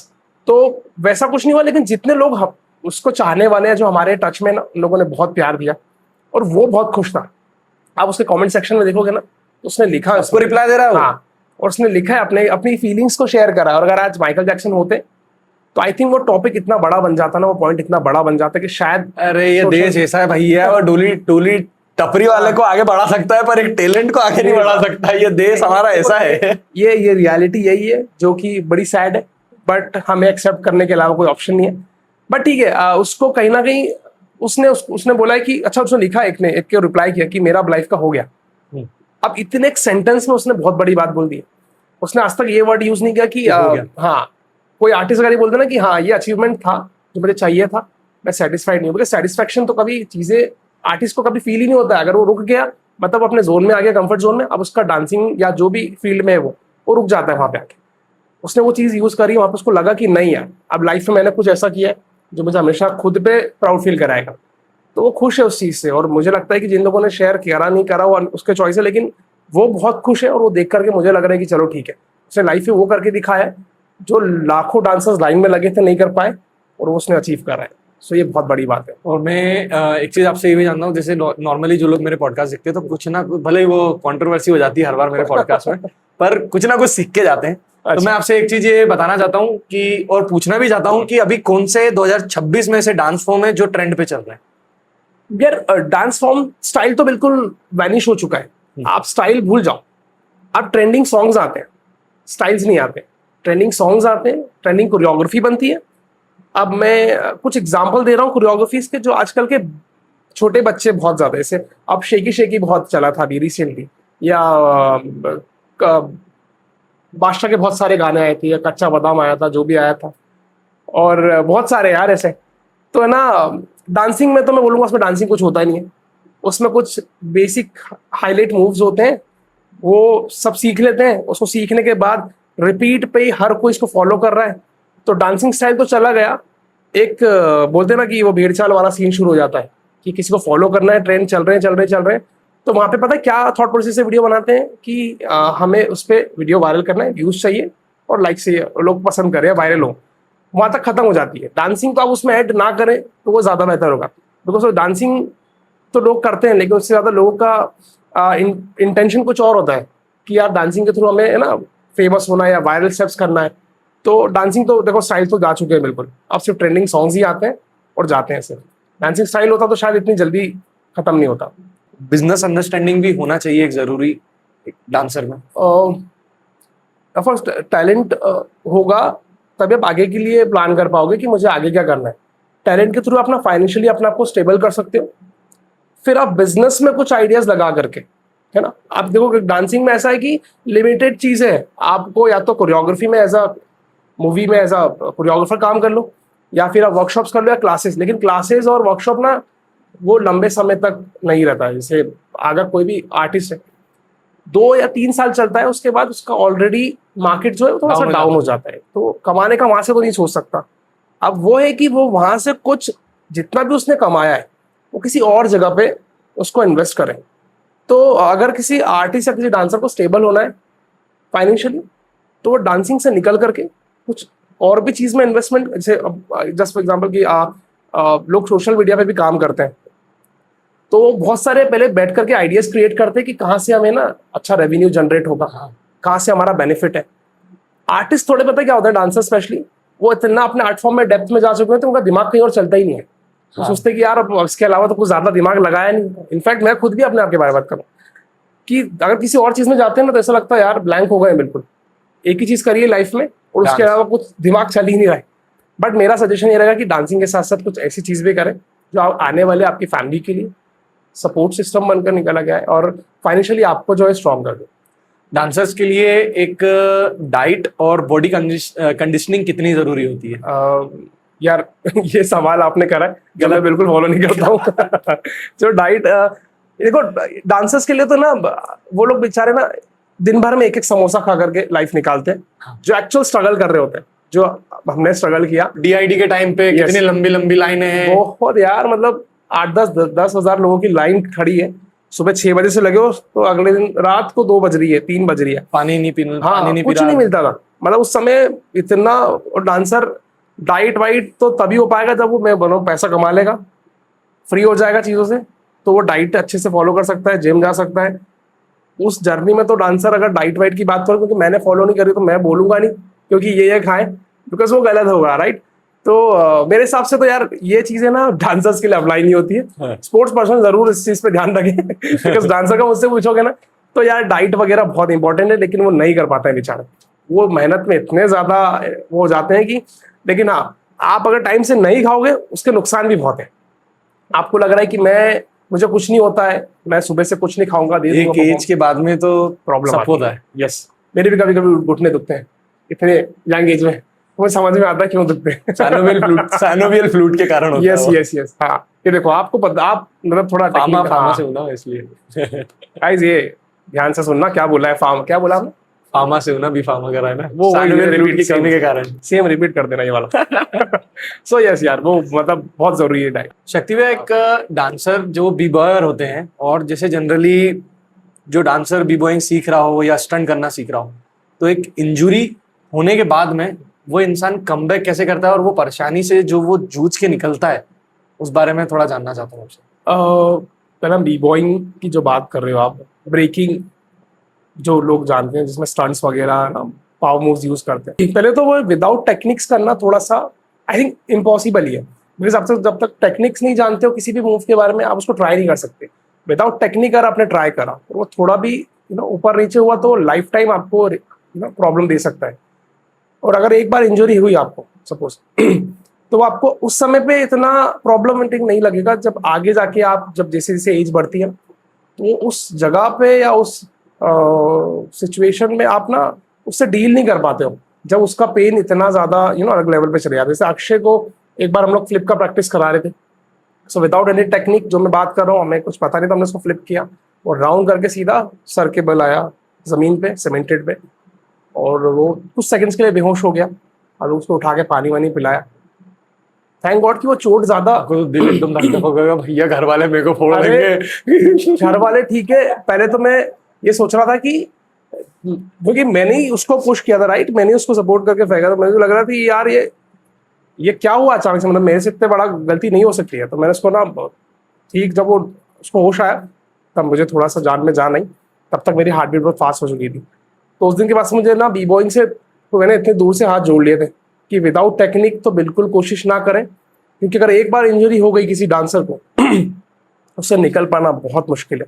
जैसे अक्षय के साथ फिर से रिपीट हुआ इंडियाज बेस्ट डांसर में, उसके रिब्स में फ्रैक्चर हुआ, परफॉर्मेंस हो रहा था उसका एक समर्पण करके जो आईबीडी का विनर था, दोनों डुएट कर रहे थे। एक मूव था जिसमें अक्षय जंप करता है, उसको पैर से लॉक करना था, उसने इतनी जोर से लॉक हुआ कि उसके रिब्स में फ्रैक्चर आए। तो वो इंजरी सोचो, उसको शो छोड़ना पड़ा एक इंजरी के बदले। अगर आप बैक टू बैक अच्छे परफॉर्मेंसेस दे रहे हो, फुल मार्क्स आ रहे हैं आपको, आप वो परफॉर्मेंस भी बेस्ट देते हो। अच्छा एक चीज और, उसको लगी, वो रुका नहीं, 2 हफ्ते उसने और कंटिन्यू शो किया बिना बताए, उसी पेन के साथ। वो सोचो, अभी जैसे अगर कोई होता तो थोड़ा बहुत तो रिब्स में फ्रैक्चर होना मतलब आप मूव नहीं कर सकते हो इतना इजीली, बहुत गंदा पेन होता है। उसने 2 हफ्ते निकाल लिए। तीसरे हफ्ते में जब उससे सहन नहीं हो रहा था तब मेरे पास कॉल आया कि अक्षय को रोकना पड़ेगा अभी। मेरा क्यों रोकना पड़ेगा, मुझे कुछ पता ही नहीं था, उसने बताया नहीं। बोले इसको ऐसी इंजरी हुई है, एक्सरे कराया तो उसने फ्रैक्चर दिखा। सोनी टीवी से मेल आया मेरे पास कि आप अलाउ कर रहे हैं तो हम शो में रखेंगे और सारी रिस्क आपकी है। आप एक इंजरी सोचो, इतने बड़े, उसका पूरा सालों की मेहनत थी, 3 महीने शो में उसको ऑलरेडी हो गए थे, सब कुछ सही चल रहा था, फाइनल से 1 हफ्ता दूर था वो, उस शो को क्विट करके निकलना सिर्फ एक इंजरी की वजह से। वो फ्रैक्चर बोला, डॉक्टर ने बोला 2 महीने तक डांस नहीं कर सकते। अक्षय ने बोला मुझे 2 हफ्ते की बात है, मैं निकालता हूँ। मैंने नहीं, तू मत रिस्क ले, तू वापिस आ जा। उसने उसका वो वीडियो भी डाला यूट्यूब पे, जो उसने जिस दिन वो शो से आया था उसने फिर भी शूट किया। बोले नहीं मुझे शूट करना है, परफॉर्मेंस करना है, उसने किया। और वो इंजरी से वो निकल तो गया, और वो शो से जब निकला था उस पर कहीं ना कहीं दिमाग में अभी तक वो चीज़ है कि मैं इतना क्लोज आकर के वापस मुझे आना पड़ा इस इंजरी की वजह से। तो खासकर सभी डांसर्स उस चीज़ का बहुत ध्यान रखें, प्रॉपर टेक्निक के साथ चीज़ें करें, क्योंकि एक इंजरी आपके ड्रीम्स को ख़त्म कर सकती है, आपकी सालों की मेहनत को ख़त्म कर सकती है। तो डांसर्स को थोड़ा केयरफुल रहना चाहिए आई थिंक, स्पेशली अगर वो इस फील्ड में है और अगर अपने आप को आगे ले जाना चाहते हैं। अक्षय के अलावा और आपके क्लोज वंस जैसे, जहां तक मैं जानता हूँ, रोहन भाई है, हाँ। पूजा है, हम्म, अमन भाई है, हम्म, और इन तीनों को तो मैं तब से जानता हूँ, जानते हैं बस। और ये लोग शायद अभी भी आपसे जुड़े हुए हैं। हाँ। और इनके अलावा कोई जो जिनको आप मतलब बताना चाहते, कुछ सजेशन देना चाहते कि भाई अभी भी समय कर ले, अच्छा कर ले मतलब क्या, शादी डांस कर ले, शादी कर ले। सॉरी एक्चुअली वो देखो, डांस तो सभी कर रहे हैं, मेरे साथ जो भी जुड़ा है ना, हाँ, वो शो में दिख रहे नहीं दिख रहे उनके लिए वो इम्पोर्टेंट नहीं है। उनके लिए इम्पोर्टेंट है कि मेरे साथ वो कंटिन्यू कर रहे हैं। और मैं उनको हमेशा एक चीज बोलता हूँ कि तुम्हें आगे क्या तुम्हारी किस्मत में लिखा है वो तो मुझे नहीं पता, लेकिन तुम्हारी मेहनत जितनी है वो वेस्ट नहीं जाएगी। आज नहीं कल नहीं परसों कहीं ना कहीं से घूम फिर के तुम्हारा जो जितनी भी मेहनत का तुम्हें देना था, ऊपर वाला तुम्हें जरूर वो देगा। बट अपने आप को मत रोकना। बस आपने जो शुरू करा था, जो आपका पहले दिन से जो ड्रीम था ना कि एक डांसर बनना है, एक परफॉर्मर बनना है, वो आपको कंटिन्यू रखना है। तो मेरे साथ के तो सभी लोग कर रहे हैं, और जिन लोगों ने छोड़ दिया है तो वो कहीं ना कहीं किसी सिचुएशन में आकर के फाइनेंशियली जो भी था, घर की प्रॉब्लम है, उस वजह से नहीं कर पाए। तो मैं उनको ब्लेम नहीं कर रहा हूँ। बाकी अभी जितने भी लोग कर रहे हैं अच्छा कर रहे हैं और ट्रेनिंग कर रहे हैं प्रॉपर।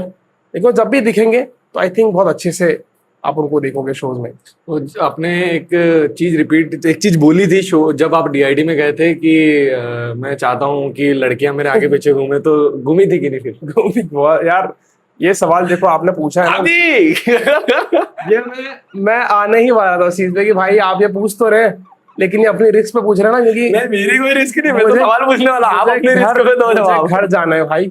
नहीं यार देखो, थोड़ा फेम मिलता है ना तो आपको थोड़ा आसपास के लोग, मैं लड़कियों की बात तो कर ही रहा हूँ साथ में, इंक्लूडिंग दो और भी लोग हैं, उनका ना थोड़ा सा नजरिया आपके लिए उनको लगता हो भाई शो में आया, टीवी में आया, पर्सनैलिटी, चलो फोटो क्लिक करते हैं या फोटोग्राफ लेते हैं। तो बहुत सारी लड़कियां भी आती थी ऑटोग्राफ लेने। ऑफकोर्स आपको यार मतलब आपने पब्लिकली बोल दिया है कि लड़कियां भागे। मैं मेरे कॉलेज का ऐसा बंदा था, जब कॉलेज में डांस करता था तो आप समझ लो कि I am the only person जिसने SIRT कॉलेज में, SIRT जब भी होता था, सागर उत्सव होता था, हर साल डांस फॉर्म करता था, हर साल फर्स्ट आता था। और मैंने मतलब 20-22 हजार रुपए जीते थे पहली बार। तो कितनी भागी थी वो बताओ। अरे जैसे ही स्टेज से नीचे उतरता था, 12 से 15 प्रपोजल तो रेडी रहते थे हर बार। ये 12-15 रहते थे। हाँ, मैं अपनी बात नहीं कर रहा हूँ। तो वो मैं उसको बोल रहा हूँ ना, वो देख रही है ना पॉडकास्ट ये, तो उसके बोल रहा हूँ मेरे लिए 12-15। लेकिन हाँ, मैं सी लड़कियां ऑफकोर्स भागी थी, लेकिन मेरे को पता था कि मुझे नहीं भागना है, मुझे आगे और ना चलना, अभी लाइफ में बहुत आगे जाना है। तो मैं बोल करके क्लियर कर रहा हूँ चीजें कि मैं नहीं भागा था, लड़कियां भागी थी और बहुत सारी भागी थी, लेकिन मैंने अपने आप को कंट्रोल कर लिया। अच्छा, भाभी से कैसे मिले आप? ये अच्छा, ये क्वेश्चन आपने बहुत ना जो स्विच करा है ना, अब मैं थोड़ा सा है ना रिलैक्स हो गया हूँ, सांस में सांस आई। हाँ, तो वो जो पल था, लम्हा थे। हाँ, उनका नाम स्तुति है।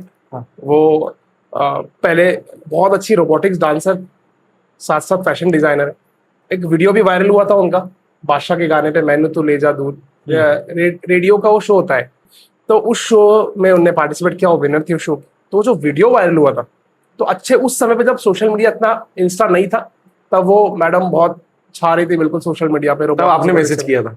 तब मैं भागा, तब मेरे को भागना पड़ा। तो मेरे पास वीडियो आया, मैंने यार ये तो कोई गजब कमाल का डांसर है जो बिल्कुल वाइब मैच कर रहा है रोबोटिक्स में। मैंने वीडियो तो बनाना ही पड़ेगा यार, अब आप अपन भी रोबोटिक्स करते हैं और अपने को अपना पार्टनर मिल गया है रोबोटिक्स। उस वे में नहीं सोचा था, पैसा वाला पार्टनर नहीं, पैसा वाला पार्टनर, वो पार्टनर मिल गया, तो वीडियो बनाएंगे बढ़िया। तो हमारा मैंने टेक्स्ट किया, मैंने अप्रोच किया, हाई मैसेज वो सब वीडियो के लिए, लेट्स प्लान वीडियो शूट करते हैं। तो हम वीडियो शूट करने के लिए मिले थे। हमारा शूट तो डिले होते गया, लेकिन हमारी मीटिंग्स और हम लोग मिलना स्टार्ट हो गए। और आज मैं जिस आपके साथ बैठा हूँ इतना खुश होके, बिकॉज होता क्या है, लोग बोलते हैं कि यार शादी के बाद कुछ चेंज होता है। यार होता है चेंज, लेकिन ना डिपेंड करता है आप उसको कैसे डिपिक्ट कर रहे हो, राइट, आप कैसे मैनेज कर रहे हो। हम लोग 6 साल के रिलेशन में थे, देन हम लोगों ने प्लान किया शादी का। तो हम लोग मेरे जब सबसे बुरा वक्त चल रहा था, मैं शो से आउट हो रहा हूँ, तब एलिमिनेट होते जा रहा हूँ शो से, तो मुझे जिस व्यक्ति ने संभाला है, वो स्तुति ने मुझे संभाला है। मतलब अगर वो आदमी लाइफ में नहीं होती ना, तो शायद मैं डांसिंग को क्विट कर चुका होता। ऑनेस्टली इंडियाज बेस्ट डांसर मुझे अगर करने के लिए किसी ने पुश किया है, तो वो बार बार कॉल करके मुझे रात को 2-2 4-4 घंटे सिर्फ समझाते रहना कि आप ये शो कर लो, आप कर लोगे। और मैं ऐसा बंदा जो 4-5 शो से फर्स्ट राउंड से आउट हो रहा हूँ, आईबीटी का मेरे दिमाग में थॉट नहीं था। बस उस बंदे ने होता ना कि अगर आपको अच्छा पार्टनर मिल जाए तो ऐसा नहीं, आपकी लाइफ संवर भी जाती है, वही वाली चीज़ है। मैं थोड़ा सा बिखरा हुआ था, तो उसने उससे फाइट करके वापस से बनाया कि भाई आप कर सकते हो। वो कॉन्फिडेंस मुझे दिया ना, वो इतना काम आया मेरे। मैं इतना थैंकफुल हूँ उस टाइम के लिए कि अगर अगर कोई पार्टनर मिले आपको तो इतना सपोर्टिव मिले कि आपको गिरने के बाद वापस संभाल ले। और मैं बिलीव करता था इस चीज़ पे, लेकिन जब मैंने एक्सपीरियंस किया, मेरा नहीं यार, मैजिक होती है चीज़। आप किसी का ट्रूली अगर आप ना किसी के साथ हो और आपका पार्टनर इतना सपोर्टिव है ना, तो आप हर फाइट से जीत लेते हो। मैंने आईबीडी किया, मुझे स्टैंडिंग ओवेशन मिला जो मुझे आज तक कभी नहीं मिला। तीनों जजेस खड़े हो गए। टेरेंस सर ने ये तक बात बोल दी कि मैंने बहुत सारे रोबोटिक्स डांसर देखे, मैंने वीडियो डाला इंस्टाग्राम पे, बट आपके जो आइसोलेशंस है बहुत क्लीन है। और हिंदी गानों पे इस तरीके से मैंने गाना भी बहुत डिफरेंट उठाया था, अल्ताफ राजा। भैया ये हर बार जो आपकी जो गाने की जो वो होती थी एडिटिंग, सनी करके कोई था, सनी, यस यस, सनी भैया, सनी भैया, हाँ। सनी भैया ही करते थे। सनी भैया एक जो वहाँ का ऑडिशन था होसाना वाला, हाँ जिसमें वो आप चेस्ट करके ऐसे उठाते हो, तो वो सारी वो देखो, एक परफॉर्मेंस में गाने का बहुत इंपॉर्टेंट रोल होता है। म्यूजिक का सिलेक्शन आपका बहुत मैटर करता है। अगर म्यूजिक स्टार्ट हुआ, आप किसी ने सुन रखा है वो गाना, तो पहले से गुनगुनाने लगेगा और फिर आप डांस करोगे तो वो ऑलरेडी आपसे कनेक्ट हो जाता है। जो भी ऑडियंस देख रही है, जजेस देख रहे हैं, तो गाने का बहुत इंपॉर्टेंट रोल है। और मुझे हमेशा से ना यूनिक गाने उठाने का बहुत शौक है। अब जैसे ये गाने पे कौन सोचेगा, पहले तो कभी कभी गम था, ये गाना मैंने ऑडिशन के लिया। मैं जब गया लेके ऑडिशन, तो मेरे को बोलते भाई आप क्या सोच कर के गाना लेकर आए। मुझे बोला नहीं, ये गाना हम नहीं करा सकते। तो मैंने बोला क्यों, मैं तो अपने क्रिएटिविटी आप नहीं लेना है वो बात की बात। बोले नहीं, ये गाना मत करो, कुछ और परफॉर्म करो आप। तो उन्होंने लगा दिया आयत। बोले फ्री स्टाइल करना है, ठीक है। मैंने फ्री स्टाइल करा, सेलेक्ट हो गया। नेक्स्ट राउंड बोले फ्री स्टाइल करना, ये गाना मत करना, करा, सेलेक्ट हो गया। मैंने 3 राउंड अपनी लाइफ में 13-14 बिना साल किसी गाने के प्रिपरेशन मैंने लाइव परफॉर्म किया 3-3 मिनट का आयत गाना। और उस समय मेरे साथ रोहन था उस बैच में। रोहन ने मुझे देखा, मेरे साथ वाला रोहन, रोहन बागेश्वर, अच्छा रोहन, हाँ, जिसका आपने नाम लिया था अभी रिसेंट। तो मैंने 2 राउंड फ्री स्टाइल किया। आप सोचो, आप कोई फ्री स्टाइल करके सेलेक्ट हो रहा है इंडियाज बेस्ट डांसर शो में, तो मैं खुद भी यकीन नहीं कर पा रहा था। और वो मैजिक पता क्या हो रहा था, जिसके बारे में बता रहा था स्तुति, वो मतलब ना, उसने, मैं कभी फ्री स्टाइल परफॉर्मर, मुझे लगता नहीं था कि मैं फ्री स्टाइल परफॉर्मर इतना अच्छा हूँ। उसने मुझे बोला कि आप जब फ्री स्टाइल करते हो, आपको खुद को नहीं पता कि आप कितना यूनिक चीजें क्रिएट करते हो, तो आप फ्री स्टाइल जरूर ट्राई करना। और उसकी बोली हुई हर एक बात सच होते जा रही थी। मतलब उसने बोला फ्री स्टाइल परफॉर्म मैंने 2 राउंड किए, मैंने इतना बेस्ट दिया जो आज तक मैंने ऑडिशन में कभी नहीं किया। अगर वो फ्री स्टाइल टीवी पे आप देखते तो आप बोलते यार शक्ति भैया, ये परफॉर्मेंस आपने जो किया है मैंने पहले ऐसा करते हुए नहीं देखा। मुझे नहीं पता वो क्या मैं फ्री स्टाइल में मैं करके आया, लेकिन उनको 2 राउंड ऐसे थे। अब उनने बोला कि अब आयत गाना ऑलरेडी किसी और कंटेस्टेंट ने ले लिया, तो आप कोई सब अपना खुद का करो। मैंने उनको कन्विंस किया कि मैं वो गाना, वो जो मेरा एक रेडी वही करूंगा। फाइनली फिर वो गाना स्क्रीन पे हुआ। पूरा इसलिए नहीं दिखाया क्योंकि इसके राइट्स नहीं थे इनके पास, सोनी टीवी के पास, तो अनफॉर्चुनेट नहीं दिखा कॉपीराइट आया था। यस, तो वो 20 सेकंड्स का फ्री रहता है, जो भी इनका रहता है पॉलिसीज, उसमें दिखाया और बहुत अच्छे कमेंट्स मिले। मैंने पहला कॉल किया, मैंने ये बोला thank you so much for everything, अभी मैं इधर कॉन्फिडेंट फील कर रहा हूँ, अब जीत लेंगे अपन सब कुछ बस। और उसके बाद मुझे लगा ओके, तो इस तरीके से मिला और ये जर्नी इस तरीके से यहाँ पहुंची हमारी। पर इसमें शादी करने का डिसीजन कब मिला? शादी करने का डिसीजन यार, देखो कुछ चीजें ना अनप्लान होती है, कुछ चीजों को आप ना प्लान करके चलते हो लेकिन ऑल ऑफ सडन हो जाता है। तो यही चीज हो गई कि घर पे रिश्ते आना शुरू हुए, उधर भी और मेरी तरफ से। घर वालों ने थोड़ा प्रेशराइज किया कि भाई अब थोड़ा एज हो रहा है, थोड़ा प्लान करो क्योंकि ये तो चलते रहेगा साइड बाय साइड। तो वहाँ पे दोनों की फैमिली ने बोलना शुरू किया, मेरे से पूछा कि आप, मम्मी ने पूछा कि क्या करना है, कि कुछ है या नहीं प्लान, कि हम देख ले अपने हिसाब से। मैंने बोला ये कॉल है, लो बात कर लो। मैंने डायरेक्टली करा दी बात और बहुत स्मूथ हो गया। मतलब ये नहीं बोलूँगा कॉम्प्लिकेशन हुए, घर वाले भड़क गए, ऐसा कुछ नहीं। इतना स्मूथ हुआ कि ऐसा लग रहा था कि सब कुछ स्क्रिप्ट बनी हुई थी, बस एक सही समय का वेट कर रहे थे कि हाँ भाई शादी के लिए हमारी दोनों फैमिली वालों ने बहुत इजीली मान गए। हमें कोई मतलब इतने अच्छे पेरेंट्स भी मिले कि भाई ठीक है, आपकी खुशी में हमारी खुशी है, तो आप बिल्कुल हमारी तरफ से यस है। तो मतलब हमें कोई प्रॉब्लम नहीं आई शादी में। अच्छा हाँ, शक्ति, जस्ट सपोज, ठीक है, जस्ट सपोज कि आपकी शादी भाभी से हो गई, हाँ, आप लक्की हो इसलिए। यस। अगर आप अनलक्की होते और आपकी शादी सोनम रघुवंशी से हो जाती तो भाई सोनम वोनम से क्यों शादी करवाओ यार, इन नाम से मुझे डर लगता है। पता है आपने, मतलब देखो पॉज ले रहा हूँ मैं बोलने में भी, मतलब ना ये बोलूंगा कि बहुत अच्छे कर्म है, बहुत ही अच्छे, मतलब मैं पर ये अच्छा चीज है कि partner लोग डरने लगे अब शादी में, खुद डरने लगा हूँ पर्सनली। देखो यार, शादी नहीं करना शादी। शादी शादी मतलब शादी गलत नहीं है, मैं बता रहा हूँ आपको। अगर जहाँ पे दो लोग, देखो दो में से एक को तो चुप रहना पड़ेगा। चुप रहना मतलब कि समझने के लिए चुप रहना पड़ेगा, कि अगर मैं कुछ बोल रहा हूँ अपनी फीलिंग्स तो आप Understand सुनो, आप उसको अंडरस्टैंड करो, जब आपकी बारी आए तो आप बोलो। लेकिन आप सेम टाइम पे अगर खुद भी बोल रहे हो, सामने वाले को सुन नहीं रहे हो ना, वहां पे चीजें खराब होती है। और सही पार्टनर, आप सोच रहे हो कि आप किसी से मिलते से ही आप प्लान करो फैमिली फ्यूचर की, आप फ्यूचर प्लानिंग हो गई, थोड़ा वक्त लो। आपको लगता है कि हाँ आप एक दूसरे से अंडरस्टैंडिंग मैच कर रही है, आप दूसरे को समझते हो बेहतर, तो वो डिसीजन ले। शादी में कभी जल्दबाजी ना करें, मतलब कि भाई शादी करनी है बस कुछ सोच समझ के नहीं करी और कर ली तो बाद में प्रॉब्लम होती है। इससे बहुत सारे केसेस आपने भी देखे होंगे और लोग अभी भी वो चीजें देख रहे हैं। तो मतलब मैं अपने आप को तो, जैसे आपने लकी वर्ड, ये तो छोटा वर्ड है, मतलब आज की जनरेशन में कोई अच्छा पार्टनर मिल जाए ना, इससे ज्यादा बहुत बड़ी किस्मत बात वाले है। आप ही हो। मतलब आप धनवान हो सच में, आपका पैसा कम होगा चलेगा, आप पार्टनर आपका ना सपोर्टिव होना चाहिए और लॉयल होना चाहिए और ईमानदार, कि हाँ भाई ये बंदे के साथ लाइफ टाइम रहना है, चाहे जो भी सिचुएशन हो। तो touchwood, I am very lucky. और शक्ति भाई, मेरा सबसे जो लास्ट क्वेश्चन आपसे ये है कि जो अभी यंग डांसर्स हैं हाँ। और जो अभी डांस करना स्टार्ट करने वाले हैं, उनके लिए आप क्या मैसेज देना चाहते हैं? फिलहाल अभी जितने भी डांसर्स मैं देख रहा हूँ, वो ना जो उनका मोटिव, जो एम शुरू करा था हम लोगों ने, मैं बोलूंगा पहले थोड़ा पीछे वापस जाए, अपने आप को फ्लैशबैक जहाँ पे आपने शुरू करा था डांस। अगर आप जेन्युइनली डांसर बनना चाहते हैं तो आपका जो गोल था कि आपको डांस में इतना अचीव करना है कि आप लोग डांसर के एक्चुअली आपको जो है कि पहचाना जाए कि हाँ एक ये डांसर था जिसने अपनी लाइफ में इतना अचीव करा है कि उसको जिंदगी भर लोग याद करें, रिस्पेक्ट करें। आजकल के फॉलोअर्स, वीडियो वायरल होने से अगर आप सोचोगे कि आप डांसर बन चुके हो तो ये थोड़ी गलत फहमी है आपकी। कल को आपका इंस्टा अकाउंट डिलीट हो गया, आपका करियर खत्म, किसी का मोबाइल का डाटा खत्म हो गया, आपका करियर खत्म, है ना। तो मैं बहुत छोटी सी चीज बता रहा हूँ आपको, लेकिन उसमें बहुत बड़ा एग्जांपल है कि जिसके पास रियल नॉलेज है, रियल डांसिंग है ना, उसको कभी किसी प्लेटफॉर्म, किसी सोशल मीडिया की जरूरत नहीं पड़ेगी। हुनर कभी नहीं मरता। करेक्ट। वो अगर सड़क पे भी जाके परफॉर्म करेगा ना, लोग आके देखेंगे, उसको वहाँ पैसा देके जाएंगे, वो इज्जत का पैसा रहेगा। ऐसा नहीं बोल रहा हूँ मैं कि लोग बोलते हैं अरे सड़क पे डांस करेंगे हमारा, नहीं। और सोशल मीडिया का ऐसा काम है कि अगर आप उस पर डिपेंड हो गए ना, तो आपको एक ना एक दिन कहीं ना कहीं आपको रियलाइज होगा कि नहीं यार, मैं थोड़ा मेहनत करके अपने आप को और निखार लेता तो शायद आज लाइफ में थोड़ा सा ना किसी चीज पर डिपेंड नहीं होता, फिर खुद पे कॉन्फिडेंस रहता कि यार मैं कर लूंगा।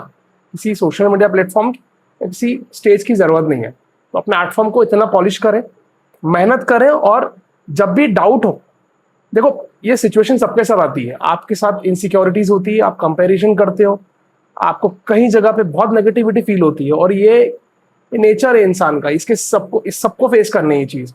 लेकिन आप सही समय का वेट करें, अपनी प्रैक्टिस को मत रोकना। बस आप जो भी सिचुएशन से डील कर रहे हो, आप फाइनेंशियली प्रॉब्लम में चल रहे हो, कोई बात नहीं, घर में लड़ाई झगड़ा चल रहा है, ठीक है, एक दिन ठीक हो जाएगा। और बुरे वक्त की ये भी खासियत है कि एक टाइम के बाद गुजर जाता है वो, अच्छा वक्त फिर लौट के आता है। तो आप सही समय का इंतजार करें, और जब भी ऐसा लगे डीमोटिवेट हो रहे हैं, आराम से लंबी सांस लेकर के कुछ मत सोचो, जो चीज कर रहे हो उस पर ब्रेक लगा दो, 3-4 दिन बाद वापस चीज को कंटिन्यू करो, लेकिन गिव अप मत करो। और अपने आप को रियल डांसिंग और पॉलिश करके एक अच्छा कलाकार, स्पेशली परफॉर्मर बनाए, ताकि आपको आगे जाकर के प्रॉब्लम ना हो। ना कि व्यूज और लाइक्स के लिए आप वेट करें, आप फिर स्टेजेस के लिए वेट करें, आपको स्टेज मिल रहे हैं, परफॉर्म कर रहे हैं, अपने टैलेंट को एक्सप्लोर कर रहे हैं। तो ये मेरी छोटी सी राय थी कि अपने आर्ट फॉर्म को एक्सप्लोर करते रहें, और जितना सीख सकते हैं ट्रैवल करें, वर्कशॉप्स करें, अच्छे अच्छे गुरुज के पास जाएं, टीचर्स के पास जाएं, और अपने आप को ना नेक्स्ट लेवल पे लेकर के जाए, तो आपको खुद को कॉन्फिडेंट फील होगा। तो इस राय को मानते हुए चैनल को सब्सक्राइब करें, वीडियो को शेयर करें, और शक्ति भैया का शो जो आने वाला है उसको देखना ना भूले, और वीडियो को हाइप करना मत भूलना, ठीक है। तो चले मिलते हैं अगले पॉडकास्ट में। जय श्री राम।